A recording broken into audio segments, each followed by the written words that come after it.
Ceci est un livre audio autogénéré par Google. À Charles Maurras, Frédéric Nietzsche, Ernest Renan, mes maîtres. À mes parents, dont la disparition a ouvert une plaie que le temps ne referme pas. Les prises de pouvoir à Madagascar s'effectuent, hors cadre juridique. Andriana Mpwami-Menina a renversé son oncle. Paul Rabary. Ne pouvant fortifier la justice, on a justifié la force, afin que le juste et le fort fussent ensemble, et que la paix fût, qui est le souverain bien. Blaise Pascal. Chapitre 1er, la crise du régime Ravalomanana. Le plus grand sujet d'étonnement pour l'observateur de la vie politique malgache contemporaine est la rapidité et la profondeur de la désaffection que la population a éprouvée pour son président, Marc Ravalomanana, qu'elle avait un temps adulé.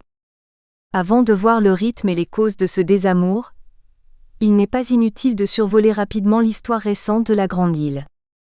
Madagascar connaît depuis longtemps une unité linguistique. Cette unité précéda l'unité politique. La monarchie Mérina considérait toute l'île comme son domaine, mais dans les faits, de larges territoires échappaient à son autorité. Néanmoins, c'est en tant que souveraine de toute l'île qu'en 1885 la reine Ranavalona III passa un traité de protectorat avec la France. Ce traité, qui devait rester inappliqué, déboucha 10 ans plus tard sur une annexion pure et simple de l'île Rouge. Les Français jouèrent des oppositions entre côtiers et gens des hauts plateaux, pour asseoir ensuite leur autorité. Les tribus des hauts plateaux, Mérina, Betsileo, gardèrent contre les Français le grief d'avoir brisé l'élan qui allait leur donner la suprématie sur toute l'île. Ces populations des hauts plateaux ont une origine raciale différente des populations côtières. Les premières viennent d'Indonésie, les secondes sont de race noire. Leur avancée technique les avait portés nettement plus loin que les côtiers. À ces différences, il faut ajouter une autre. Les populations des hauts plateaux ont subi l'influence de la Grande-Bretagne et de ses missions religieuses. Elles sont largement converties au protestantisme. Pourtant, le soulèvement anti-français de la nuit du 29 mars 1947 mobilisa essentiellement les tribus côtières de l'est de Madagascar, notamment les Betsimisaraka. Ce soulèvement, fermement réprimé par l'autorité coloniale, fut attribué à l'époque au MDRM, un parti qui avait envoyé des élus au Parlement. Les autorités françaises favorisèrent le parti adverse, le PADESM. Philibert Tsiranana, le premier chef d'État après l'indépendance en 1960, est issu de ce parti. Sous la présidence de Tsiranana, l'influence des Français, notamment sur l'économie malgache, se maintient. Le peuple malgache, très nationaliste, souffrait de voir des étrangers régner en maître sur des secteurs importants du pays. Même si la situation matérielle des Malgaches n'était pas mauvaise à l'époque. Au mois d'avril 1971, Mondja Jaona, chef du parti MONIMA et l'un des cadres de l'insurrection de 1947, fait à nouveau parler de lui en prenant la tête d'une révolte paysanne dans le sud de l'île. Cette révolte trouvait sa cause dans les pratiques des agents du fisc. Le pouvoir central la réprima sans douceur. À cette occasion, un certain Manandafi Rakotonirina, professeur de sociologie et lieutenant de Mondja Jaona, sera arrêté. L'année suivante, des émeutes lycéennes et estudiantines conduisirent le vieux président Tsiranana à démissionner et à remettre ses prérogatives au général Gabriel Ramanantsoa le 18 mai 1972. 5 jours plus tard, le 13 mai, une fusillade meurtrière avait déconsidéré le pouvoir établi. Une place du 13 mai rappelle à Tananarive l'événement. Dans le gouvernement qui est alors constitué figure un jeune officier de marine, Didier Ratsiraka. L'orientation du nouveau régime est à la fois nationaliste et socialiste. Un certain nombre de sociétés françaises sont nationalisées sans indemnité. L'enseignement se fait en malgache, on a appelé cette réforme la malgachisation. Les accords de coopération militaire sont revus et à partir de 1973, les troupes françaises évacuent la base de Diego Suarez. En 1973 également, Madagascar quitte la zone franc. Et cette même année, la France cédera à la pression en offrant à l'État malgache le palais d'Amboit Soroitra qu'elle avait fait construire pour loger son résident en 1885. Depuis, ce palais d'État, donné à la commune de Tananarive par Ratsiraka, a été repris sans formalité par l'État pour abriter la présidence de la République. Le niveau de vie de la population ne cesse de baisser depuis 1972. Le général Ramanantsoa cède son pouvoir au colonel Ratsimandravā, qui devient le 5 février 1975 le premier président de la République issu de l'ethnie Mérina. Sa présidence sera de courte durée, puisqu'il est assassiné le 11 février de la même année. C'est Didier Ratsiraka qui lui succédera. Il restera sur son fauteuil jusqu'en 1993. Parmi les conseillers suprêmes de la Révolution, on trouve deux personnages que nous retrouverons plus tard. Le pasteur Richard Andriamanjato, chez qui christianisme réformé et marxisme faisaient bon ménage, et Manandafi Rakotonirina, que nous avons déjà rencontré. En 1987, le régime introduit une certaine libéralisation de l'économie, mais cette mesure ne suffit pas pour rétablir la prospérité et le mécontentement s'étend. Il faut dire que bientôt dans le monde, les régimes socialistes sont ébranlés par l'effondrement de l'URSS en 1989. En 1990, une grève générale est lancée. Un professeur de médecine, Albert Zaffi, prend la tête des forces vives, c'est-à-dire de l'opposition. Le 10 août 1991, une marche pacifique est organisée en direction du palais présidentiel que Ratsiraka a fait construire à Yavoloa, dans la banlieue de Tananarive. Les gens réclament le départ de l'amiral comme on l'appelle, car Ratsiraka, en tant que ministre puis chef d'État, a continué à gravir les grades 2, sans jamais reprendre un commandement en mer. Ce jour est désigné comme le Samedi noir. La manifestation est en effet réprimée dans le sang. Des grenades sont lancées depuis des hélicoptères. 138 morts sont dénombrés. Cette réaction violente du pouvoir ne casse pas le mouvement de contestation. En mars 1992 se tient un forum national, à l'image des conférences nationales qui fleurissent alors en Afrique, qui met en forme un projet de constitution. Le 1er août 1992, le multipartisme est instauré et le 18 septembre 1992, la constitution de la Troisième République est promulguée. En février 1993, Zaffi est élu président de la République. Il ne pourra achever son mandat. La Haute Cour constitutionnelle, HCC, le démettra de sa fonction le 4 septembre 1996 et après un intérim confié à Norbert Lala Ratsiraonana, c'est Ratsiraka qui reviendra au pouvoir par les urnes. Mais il a changé d'étendard. Désormais il n'est plus socialiste, mais s'affirme écologiste. À l'époque, peu de gens connaissent Marc Ravalomanana. Pourtant, sa saga a déjà commencé. Ravalomanana est né le 12 décembre 1949. Sa famille n'a pas la moindre fortune. Lui-même se prétend Andrian, c'est-à-dire noble, ce que certains contestent. Il est un pur représentant de l'ethnie Mérina des Hauts Plateaux. Les traits de son visage sont purs de toute influence négroïde.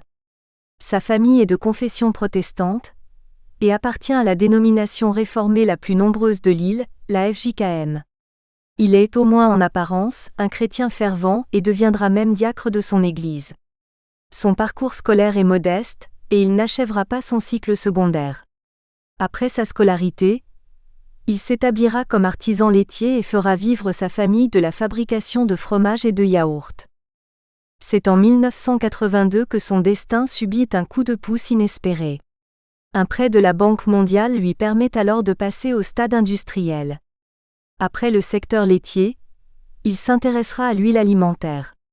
En 1996, l'État lui consent une exonération de taxes à l'importation des matières premières nécessaires à sa production. Ses affaires n'en seront que plus prospères. À la fin de l'année 1999, s'ouvre la campagne des municipales. À Tananarive, le candidat de l'AREMA, le parti présidentiel, subit de plein fouet l'usure du pouvoir de Didier Ratsiraka. Ce dernier compte 21 ans de présidence. Ses promesses non tenues ont lassé la population. Son entourage, et notamment deux de ses enfants, profitent de sa situation privilégiée pour s'enrichir, ce qui n'arrange pas sa cote de popularité. Aussi, lorsqu'en face du candidat du régime se présente Marc Ravalomanana, il apparaît vite qu'il sera un rival redoutable. Il séduit les électeurs de la capitale parce que, autochtone, il s'oppose au côtier Ratsiraka. Sa fortune assurée donne à penser qu'il ne sera pas tenté de s'enrichir à la faveur de son mandat. Sa réussite professionnelle laisse supposer qu'il sera un gestionnaire compétent de la ville. Il est un chef de famille protestant en vue, dans une région majoritairement acquise à la religion réformée. Enfin, il est relativement jeune, 49 ans, ses traits réguliers et son sourire charmeur séduisent les électrices. Aussi, le 14 novembre 1999 est-il élu maire de la capitale. Au mois d'août 2000, le synode de Tuléar l'élit vice-président de la FJKM, ce qui renforce encore son prestige au sein d'une population qui ne plaisante pas avec la religion. Entre lui et le président Ratsiraka, ce sera immédiatement une lutte implacable. L'erreur de Ratsiraka sera de ne laisser à son adversaire d'autre choix que de disparaître ou de vaincre le chef de l'État et de l'évincer. En effet, un redressement fiscal est diligenté, dont l'objectif est clairement d'abattre l'empire industriel du maire de Tananarive. Le 28 juin 2001, il supprime les zones rouges, ces interdictions de manifester dans certaines aires de la capitale, en particulier dans le centre, l'avenue de l'Indépendance qui s'étend de la gare de Soarano jusqu'au jardin d'Amboïjatovo. La suppression des zones rouges irrite fort Ratsiraka, qui a peut-être une prémonition. Le 5 août 2001, au sortir d'un office religieux, Marc Ravalomanana annonce qu'il sera candidat à l'élection présidentielle du 16 décembre. Il dispose avec les églises d'alliés puissants. Les 4 principales confessions chrétiennes, catholiques, FJKM, luthérienne et anglicane, sont réunies au sein d'une coordination, le FFKM. Leur influence à Madagascar est immense. Le chef de l'Église catholique, le cardinal Gaëtan Razafindra-Tandra, archevêque de Tananarive, est un ami du maire de la capitale. Le processus de prise du pouvoir par le maire de la grande ville va emprunter une voie inédite. Le candidat principal rival du président sortant va revendiquer sa victoire, et il va publier ses décomptes de voix, tels qu'ils sont établis par des observatoires électoraux à sa dévotion, KMFCNOE, SEFAFI. On sait aujourd'hui que la victoire proclamée par Ravalomanana était une imposture. Un second tour de scrutin s'imposait pour départager les 2 hommes. Mais l'imposture a triomphé avec l'appui de la rue. Les rassemblements de la place du 13 mai, en plein cœur de Tananarive, sont impressionnants.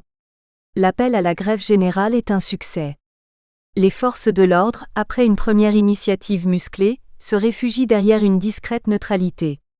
Le pays est à cette époque divisé en 6 provinces.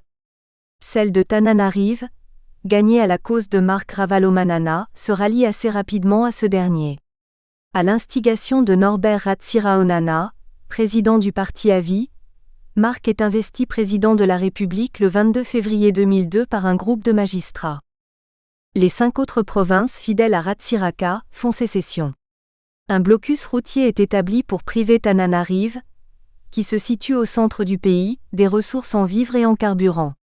Ravalomanana mobilise alors des milices, composées de ceux qu'on appellera les réservistes, et entreprend de conquérir l'une après l'autre les provinces séparatistes.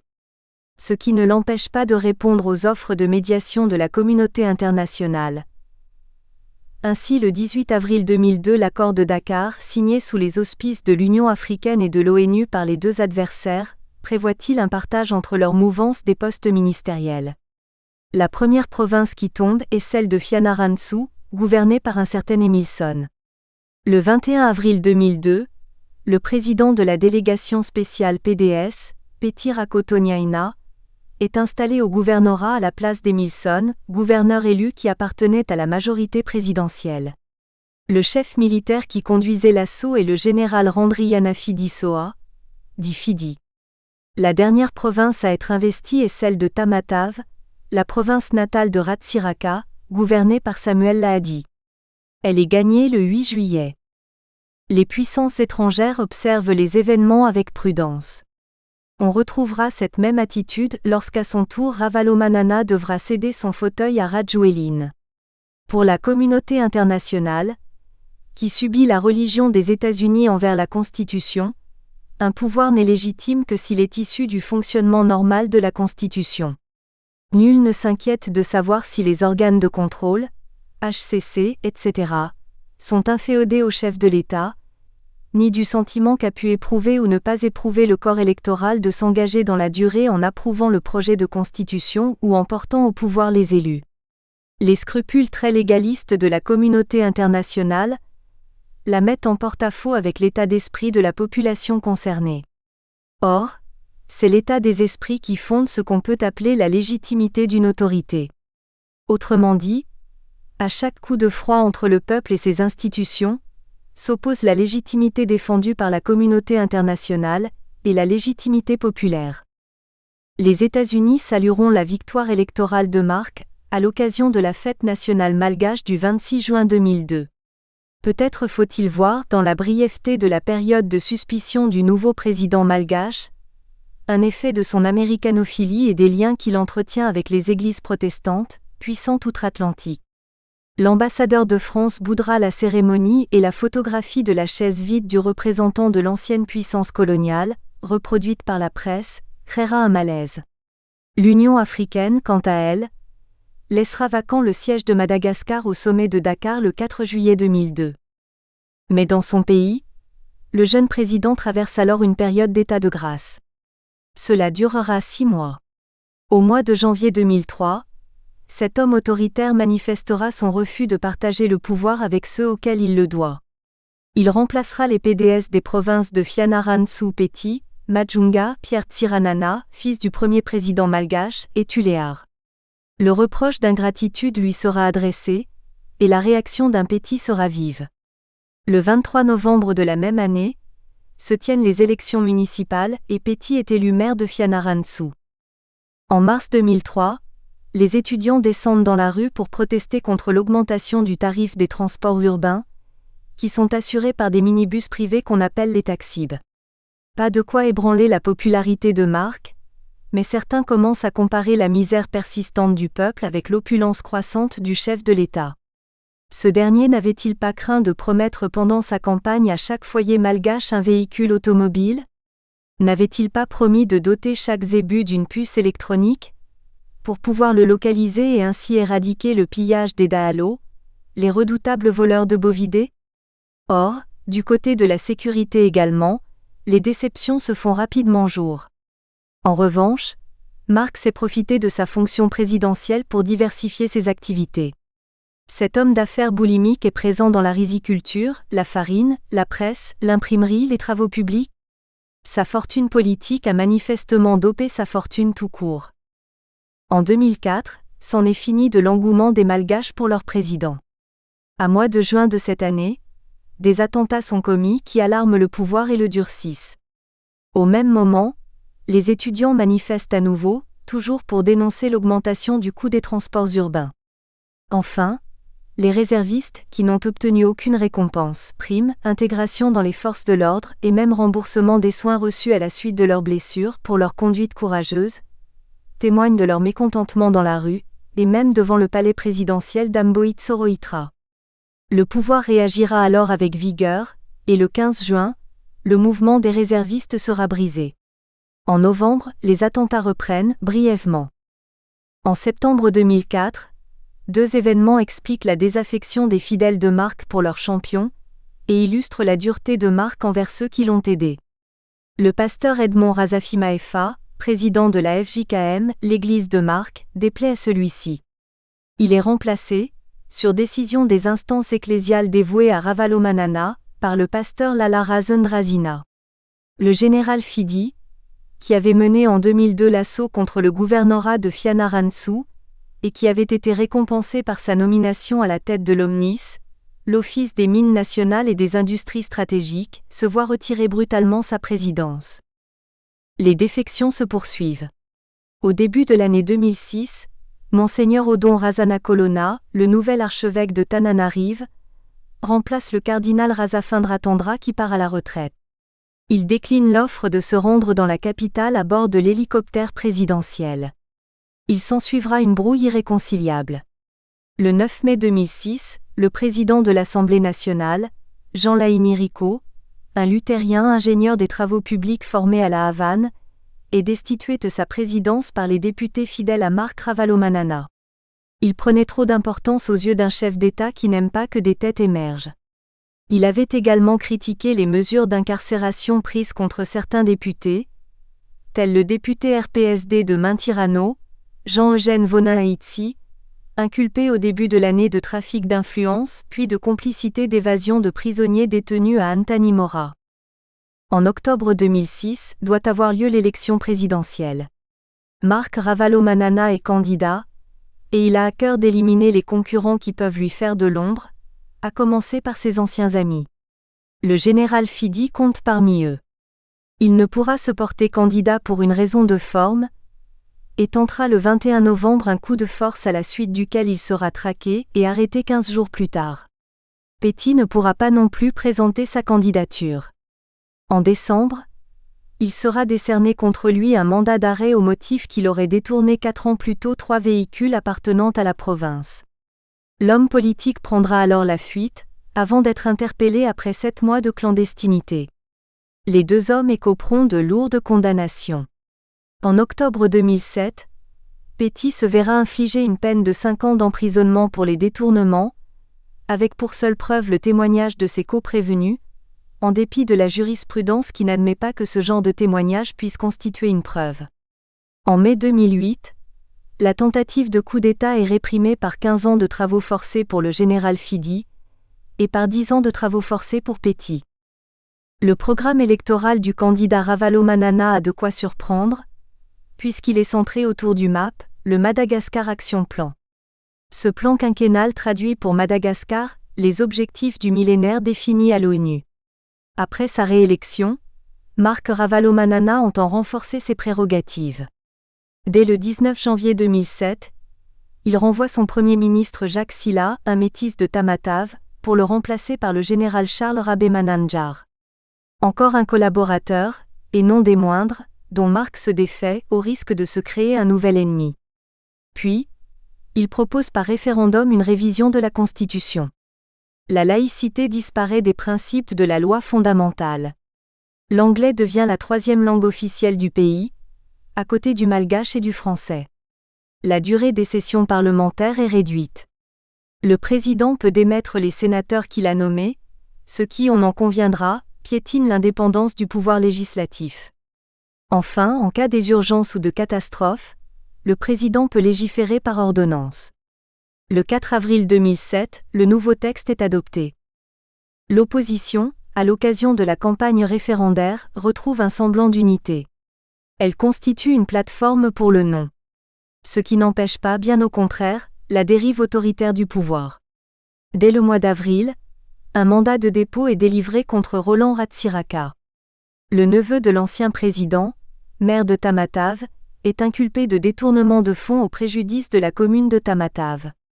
Il sera relaxé après avoir passé 6 mois en détention. Le 11 mai 2007, un jésuite français, le RP Sylvain Urfé, est expulsé en raison de ses analyses critiques à l'égard du président.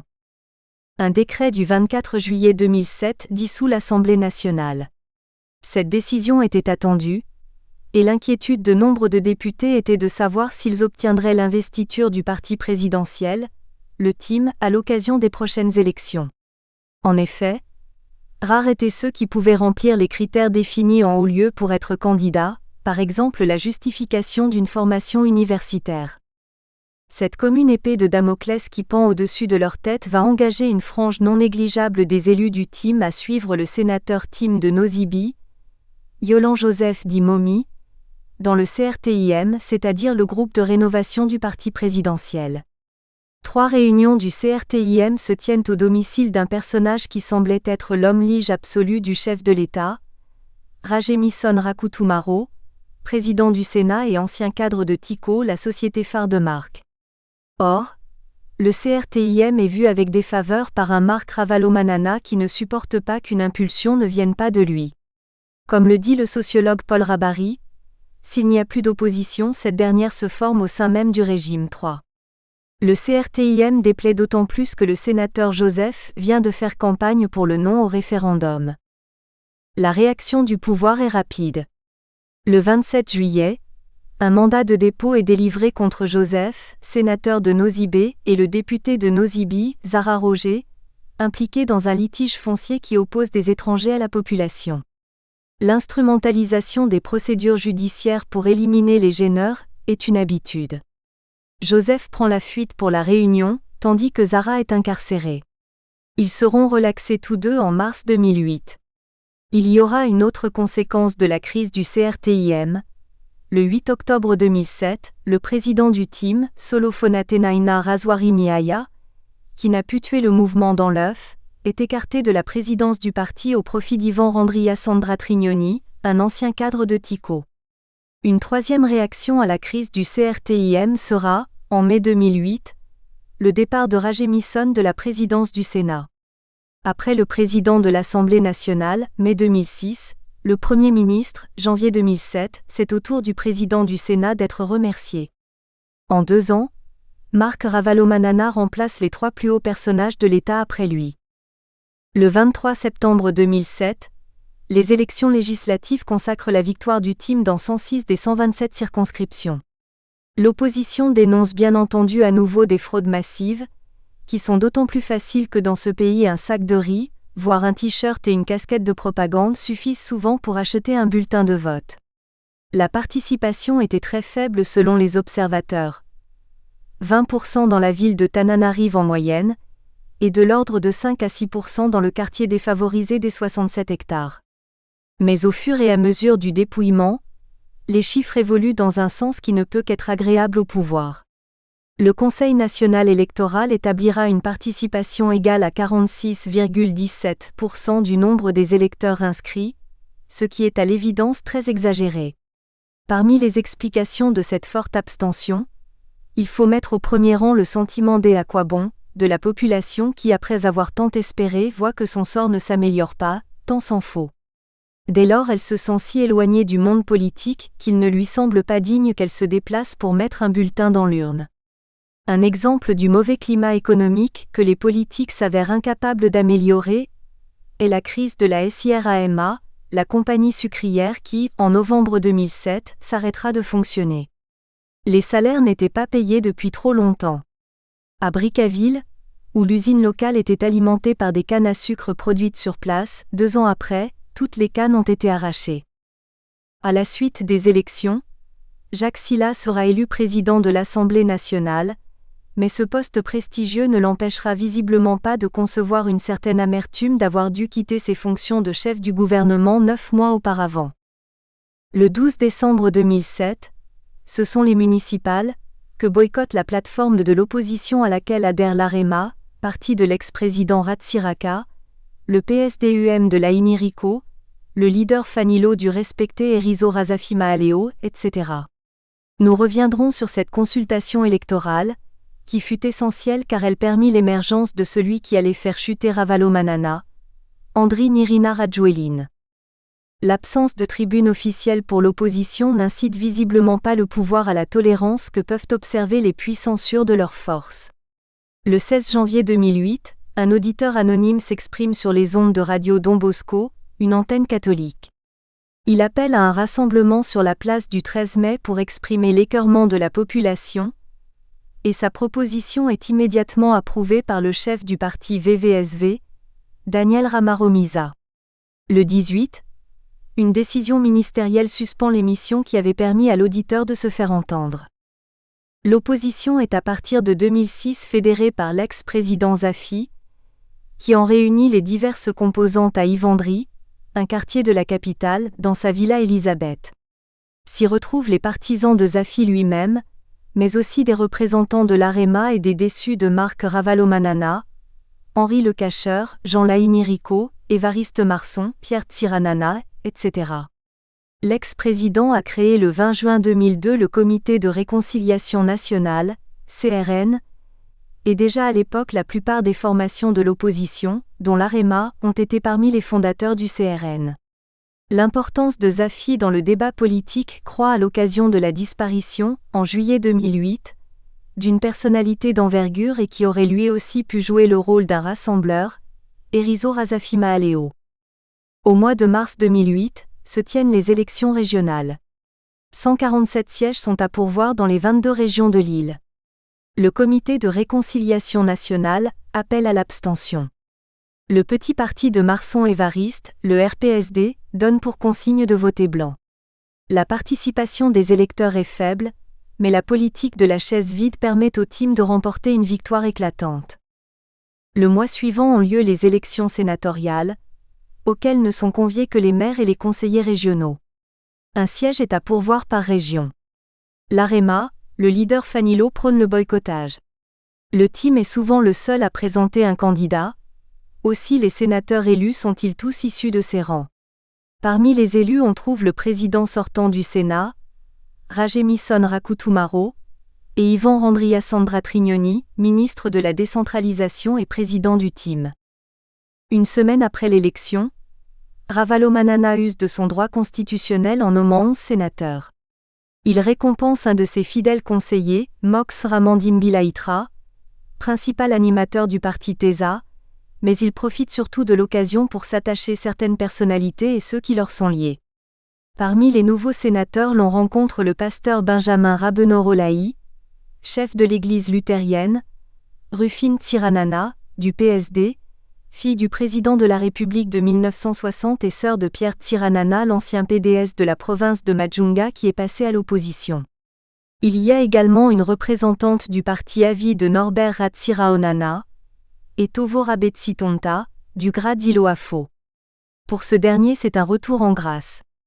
Il avait été au début de la présidence de Ravalomanana un conseiller spécial, comme la plupart des chefs de parti, Manandafi Rakotonirina du MFM, Marson Évariste du RPSD, Daniel Ramaromisa du VVSV, Henri Le Cacheur du PFM, Roger Alison du PRM, Norbert Ratsiraonana de l'AVI, Mox Ramandimbilaitra du TESA, puis il avait dû quitter les honneurs officiels.